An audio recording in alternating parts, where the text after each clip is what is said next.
భద్రాద్రి కొత్తగూడెం జిల్లా గ్రామ పంచాయతీ కార్మికుల సమ్మెకు అండగా అఖిలపక్షం రౌండ్ టేబుల్ సమావేశం నిర్వహించారు. ఈ సందర్భంగా ఈ నెల 10న జిల్లా కలెక్టరేట్ వద్ద ధర్నాను జయప్రదం చేయాలని అఖిలపక్ష పార్టీల నాయకులు, కార్మిక సంఘాలు పిలుపునిచ్చారు. అఖిలపక్ష నాయకులు మాట్లాడుతూ గత 8 రోజులుగా గ్రామ పంచాయతీ కార్మికులు సమ్మె చేస్తున్నా అధికారులు స్పందించకపోవడం చాలా దారుణమని, వారి జీతాలు తగ్గించడం అమానవీయ చర్యగా పేర్కొనడం జరిగిందని, 51 జీవోని రద్దు చేయాలని, మల్టీపర్పస్ విధానాన్ని కూడా రద్దు చేయాలని అన్నారు. జీతాలు పోరాడతాం మా సమస్య తీరే వరకు, పోరాడతాం మా సమస్య తీరే వరకు. గ్రామ పంచాయతీ కార్మికుల ఐక్యత.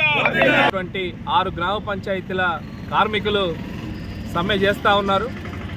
ఈ సమ్మె మొత్తం కూడా ప్రధాన ఉద్దేశంగా చూసుకుంటే గతంలో ఇచ్చినటువంటి జీతం ఏదైతుందో 12,500 నుంచి కేటగిరీ వారిగా 17,000 వరకు కార్మికులకు వస్తూ ఉన్నాయి.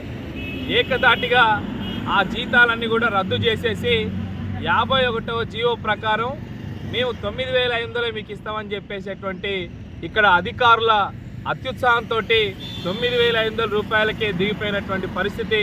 భద్రాద్రి కొత్తగూడెం జిల్లా కేంద్రంలో ఇటువంటి దుస్థితికి నెట్టివేయబడుతున్నటువంటి గ్రామ పంచాయతీ కార్మికుల సమస్యలు పరిష్కరించాలని చెప్పేసి సిఐటిగా ప్రధానంగా డిమాండ్ చేస్తూ ఉన్నాం.